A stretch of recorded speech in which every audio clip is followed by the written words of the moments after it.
तुम में से कुछ लोगों को पता होगा, पिछले एपिसोड में हमने बात करी थी मुंजा के बारे में, जो कि अपने आप में एक बहुत बड़ी ताकत है जिसका समाधान इस दुनिया में पॉसिबल नहीं है। पर जिस एंटिटी की मैं आज बात करने वाला हूँ, ये मुंजा से भी कहीं ऊपर है। इसकी ताकत मुंजा से कहीं ऊपर है। इवन इसको ये परमिट है कि ये अपनी मर्जी से मुंजा से कोई भी काम ले सकता है। जिसकी मैं आज बात करने वाला हूँ उसका नाम है ब्रह्म राक्षस।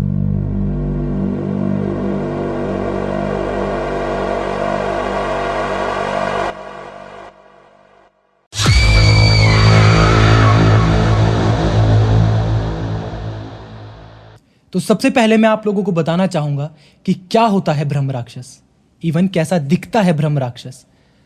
ब्रह्म राक्षस एक ऐसे ब्राह्मण की आत्मा को कहते हैं जिसने अपने जीवित काल में इतने पाप किए हों जिनकी कोई सीमा नहीं। एक बहुत ही गंदी मानसिकता वाला ब्राह्मण जो मरने के बाद बनता है ब्रह्म राक्षस। अब जिन लोगों ने भी ब्रह्म राक्षस को देखा है, उन लोगों ने ब्रह्म राक्षस का स्वरूप कुछ ऐसा बताया है। एक लंबा चौड़ा इंसान जिसकी पूरी त्वचा लाल है जैसे वो छिल गई हो, एक बड़ा खुला हुआ मुंह जिसमें बड़े दांत हैं और मुंह से टपकता खून, एक लाल कलर का मुकुट और बहुत ही भयानक आंखें। तो आज जो मैं कहानी आप लोगों को बताने वाला हूँ, आप लोगों में से कुछ के लिए वो बहुत भयानक होने वाली है। तो जिसे खून खराबे वाली बातों से डर लगता है वो भी ये वीडियो छोड़कर जा सकते हैं। हेडफोन्स पहन लीजिए वीडियो का पूरा मजा लेने के लिए। आज जो मैं कहानी आपको सुनाने वाला हूँ, ये रायपुर के एक बिल्डर की कहानी है जिसके परिवार में कुल 6-7 लोग थे और उसके जीवन काल में सब कुछ बहुत अच्छा चल रहा था। पर चीज़ें वहाँ से बिगड़नी शुरू हुई जब इनके घर में एक बच्ची का जन्म हुआ। इनके घर में उस बच्ची के जन्म लेते ही इस बिल्डर की माँ की मृत्यु हो गई। इस घटना के कुल 2 महीने बाद इनके घर के हालात ऐसे हो गए कि इनको लोन लेकर अपना गुजारा करना पड़ा। इनके सारे बैंक में पैसा खत्म हो गया, पूरी तरह से बैंक करप्ट हो गए और ये सड़क पर आ गए। इनकी माँ की मृत्यु के 2 महीने बाद इनको ये आभास हुआ कि इनके घर में किसी बाहरी शक्ति का वास है। अब पता लगाने के लिए बहुत ही सिद्ध 3 पंडितों को बुलाया गया जो कि ये पता लगा पाए कि आखिर ये शक्ति है क्या। ये 3 पंडित जब उस घर में दाखिल हुए, जो नज़ारा इन्होंने देखा वो दिल दहला देने वाला था। इन्होंने देखा पूरा घर साफ पड़ा है, बस उस घर का आंगन इतना सड़ा हुआ है, ऐसा फील हो रहा था कि वहां पर महीनों से सफाई नहीं की गई। सारे आंगन में काई जमी हुई है, पूरा आंगन काला पड़ा है। ये 3 पंडित अपने साथ पीली सरसों लेकर आए थे और इन्होंने वो पीली सरसों सारे घर में फैला दी और परिवार वालों को कहा कि जहां ये सरसों इकट्ठी हो जाएगी वहां पर ही उस शक्ति का वास है। वहां जो क्रिया करनी है इन्हें वो उसी जगह पर करनी है जहां ये सरसों इकट्ठी हो जाएगी। ऐसा करके ये तीनों पंडित वहां से चले गए। अगले दिन जब ये उस घर में आए तो वो सारी सरसों, पूरे घर की सरसों उस आंगन में इकट्ठी हो रखी थी एक जगह पर। और एक बहुत मेजर डिफरेंस था जो कि बहुत डरावना था, वो पूरी पीली सरसों लाल हो गई थी। इसका अंदाजा उन पंडितों ने भी नहीं लगाया था। अब इन 3 पंडितों ने अपनी क्रिया शुरू की। क्रिया शुरू हुए कुछ 10 मिनट हुए होंगे। इनको सबसे पहले जो दिखा वो दिखा मुंजा। उस जगह पर सबसे पहले मुंजा आया। उसने बोला नहीं कुछ, बट वो आकर वहां पर चुपचाप खड़ा था। तो इन्होंने उस पर ज्यादा गौर नहीं किया क्योंकि वो कुछ बता नहीं रहा था। ये अपने मंत्रों को कंटिन्यू करते हुए आगे बढ़े। तो इन्होंने कुछ टाइम बाद देखा कि एक आधी जली हुई औरत इनके बगल में खड़ी है और वो कह रही है कि मैं 10 महाविद्याओं में से एक विद्या हूं, क्या मैं तुम्हें पसंद हूं? अब ये जो शब्द हैं ये एक ऐसी सिद्धि के शब्द हैं जिसके बारे में मैं आपको आगे वीडियो में बताऊंगा, किसी अगली वीडियो में बताऊंगा। उसके बाद भी इन्होंने अपने मंत्र कंटिन्यू रखे। जब ऐसा करते हुए 10 मिनट और गुजर गए तो जो सबसे सिद्ध पंडित, उनमें से जो सबसे बड़ा पंडित था, उसके बगल में उसे एक ऐसी लाश दिखी जो कि चंदन में लिपटी हुई थी और आधे खून में। अब इतना सब होने पर भी ये पंडित नहीं रुके। इन्होंने अपने मंत्र कंटिन्यू रखे और जब ऐसा हुआ तो 2 पंडितों की खून की उल्टी करके ऑन द स्पॉट डेथ हो गई। अब मौत होनी तीनों की तय थी, पर एक पंडित बच गया क्योंकि उसके पास बहुत अच्छी सिद्धियां थी।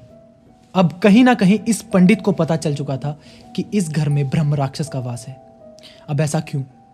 क्योंकि ये पॉसिबल नहीं है कि एक ही जगह पे इतनी सारी एंटिटीज एक साथ आए। ऐसा तभी पॉसिबल है जब इनको कोई वहां भेजे, और ये अथॉरिटी सिवाय ब्रह्म राक्षस के किसी के पास नहीं है। तो उसने बताया कि इस जगह पे ब्रह्म राक्षस का वास है, इस घर का अब कुछ नहीं किया जा सकता। ऐसा कहकर वो वहां से चला गया। ये सारी घटना को हुए कुछ 1 महीने बीते होंगे। इस घर में एक और मौत हुई। ये मौत थी उस घर के बड़े बेटे की। ये मौत इतनी भयानक थी कि जिस किसी ने भी उसकी लाश को देखा वो सहम गया। लोगों ने देखा कि वो आदमी घुटनों के बल उसी आंगन में बैठा है, अपनी गर्दन ऊपर करे, और इसकी दोनों आंखें गायब है। आंखों में से खून निकलकर सूख चुका है जिस पर मक्खियां बैठी हैं। पोस्टमार्टम में आया कि यह आदमी डिप्रेशन में था और इसने अपनी आंखें निकाल ली। पर क्या ये पॉसिबल है? खैर, इस घटना को किसी न किसी तरह टाल दिया गया और अखबारों में से किसी और तरीके से छाप दिया गया, पर घटनाएं उस घर में होनी बंद नहीं हुई। ठीक 1 महीने बाद उस घर में एक और मृत्यु हुई, उसी आदमी की पत्नी की। तो हुआ कुछ यूं कि ये औरत घर में पूड़ियां तल रही थी और लोग बाहर बैठे पूड़ियां खा रहे थे। हर 10 मिनट बाद ये आ रही थी और पूड़ियां देकर जा रही थी। अब आप लोग मुझे बताएं कि पूड़ियां तलने पर कैसी खुशबू आती है? एक बहुत अच्छी खुशबू, मीठी सुगंध। पर कुछ 20 मिनट बाद इस औरत का किचन से आना बंद हो गया। लोगों ने जाकर जब चेक किया कि किचन में क्या है, ये औरत बाहर क्यों नहीं आ रही, तो जो नज़ारा उन्होंने देखा वो सुनकर अभी भी मेरे रोंगटे खड़े हो जाते हैं।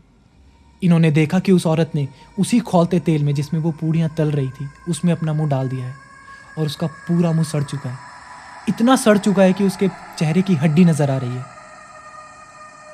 और हार्ट फेल के कारण उसकी मौत हो गई। अब आप एक बार सोच के देखिए कि उस परिवार पर क्या बीती होगी जिसने अपने घर की बहू को ऐसे देखा।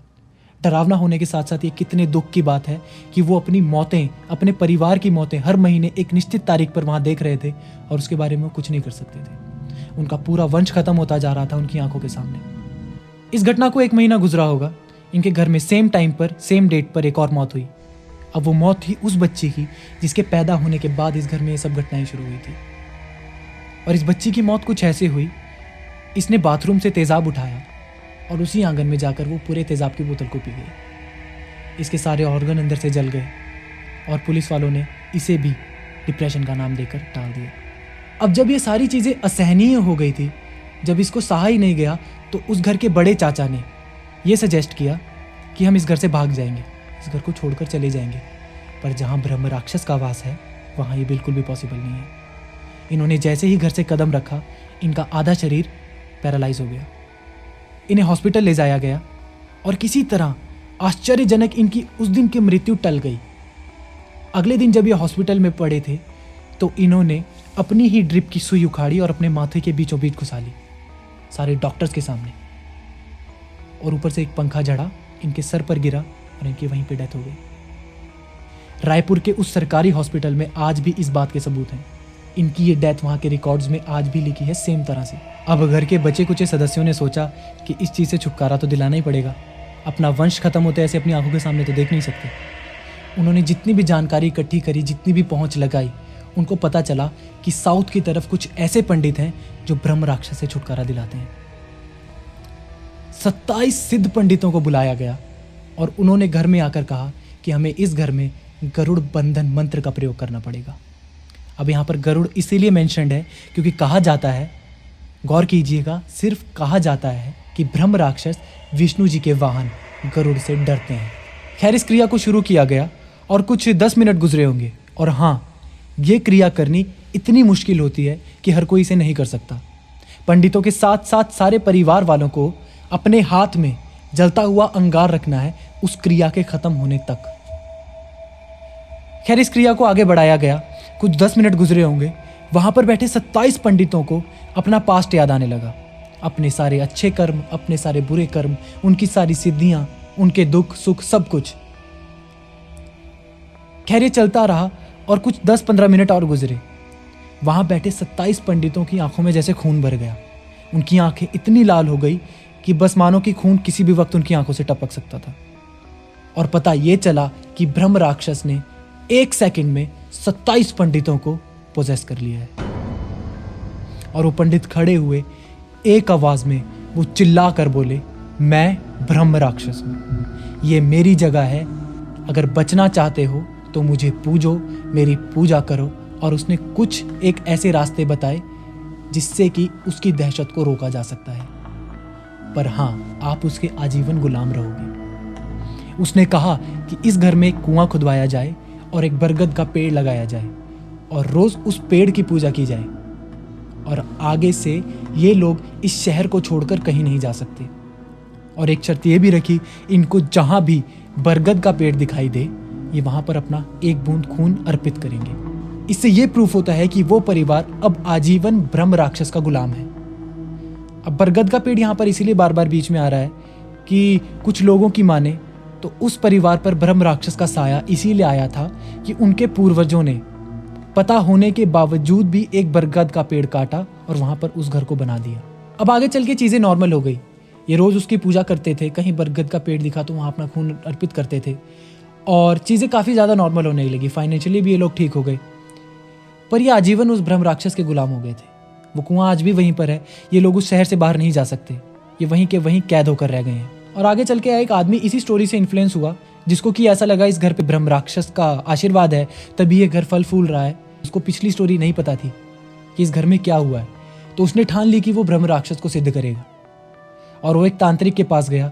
उस तांत्रिक ने उसको बहुत घुमाया, उसको कुछ ऐसी सिद्धियां प्राप्त करवाई जिससे वो एक साधक बन गया। पर अब उसका एक लास्ट मोटिव था कि उसको ब्रह्म राक्षस को सिद्ध करना है, जो कि मानिए बिल्कुल असंभव है। और आगे चल के इसी साधना में उसे पता लगा कि इसको अपनी बेटी की बलि देनी होगी, जिसकी उम्र 8 साल थी।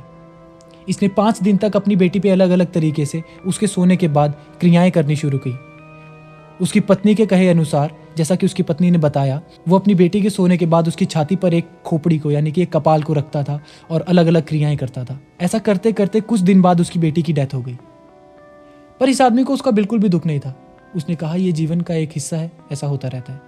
पर एक बाप अपनी बेटी के लिए ऐसा कैसे बोल सकता है। कुछ दिनों तक चीजें ऐसे ही चलती रही और कहीं ना कहीं इस आदमी की कई बातें सच होने लगी। ये किसी को कुछ बताता तो वैसा ही हो जाता, ये जो बात कहता वो वैसी सच हो जाती। पर अभी भी इसने ब्रह्म राक्षस को सिद्ध नहीं किया था। और फिर एक दिन इसकी पत्नी ने देखा कि इसका पति एक कमरे में जाकर उसने खुद को बंद कर लिया। वहां पर एक खिड़की है, उस खिड़की से उसकी पत्नी देखती है कि वो दोनों हाथों में नींबू लेकर खड़ा है, इसके सर पर एक खोपड़ी रखी है, एक पैर पर वो आदमी पूरा नंगा खड़ा है और वहां पर कोई साधना कर रहा है, ब्रह्म राक्षस को सिद्ध करने की साधना। और जहां पर वो साधना कर रहा था वो जगह पूरी काली पड़ चुकी थी। जब इसकी पत्नी ने उसके पास जाकर पूछा तो इसने कहा कि मैं ब्रह्म बनने वाला हूं, मैं ब्रह्म राक्षस बनने वाला हूं। इसकी पत्नी ने बाहर लोगों से पूछा कि ये क्या हो रहा है। किसी लोगों ने वहां पर इंटरेस्ट नहीं दिखाया, लोग डरे हुए थे उस जगह से। थोड़े दिन इसकी पत्नी वो देखती रही और आश्चर्य की बात यह है कि इसकी पत्नी ने भी अपने पति को ज्वाइन कर लिया। वो भी एक पैर पर खड़ी हुई, दोनों हाथों में नींबू लेकर, सर पर एक खोपड़ी रखकर वो साधना उसने शुरू कर दी। और लोगों की माने तो एक ही रात में वहां पर एक कुआं अपने आप खुद गया रातों रात, और एक बरगद का पेड़ उग गया और 2 समाधियां वहां पर बन गई। वो आज भी वैसी की वैसी हैं, लोग उसे देख सकते हैं। वो बरगद का पेड़ इस बात को साबित करता है कि ब्रह्म राक्षस आज भी वहां पर खड़ा है और ये 2 समाधियां उसकी गुलाम है। तो ऐसा होता है ब्रह्म राक्षस। अब आप सब लोगों का इस बात पर क्या कहना है ब्रह्म राक्षस के बारे में, जितने लोगों ने आज पहली बार सुना है, या फिर कुछ लोग ऐसे होंगे जो इसको पहले से जानते होंगे और फिर इस कहानी को सुन रहे होंगे। जैसा भी है, अपने ओपिनियंस, अपने थॉट्स मुझे कमेंट्स में ज़रूर बताएं। और अगर ये वीडियो आपको पिछली वीडियो की तरह पसंद आई है तो प्लीज़ चैनल को सब्सक्राइब करें, मेरी वीडियो को शेयर करें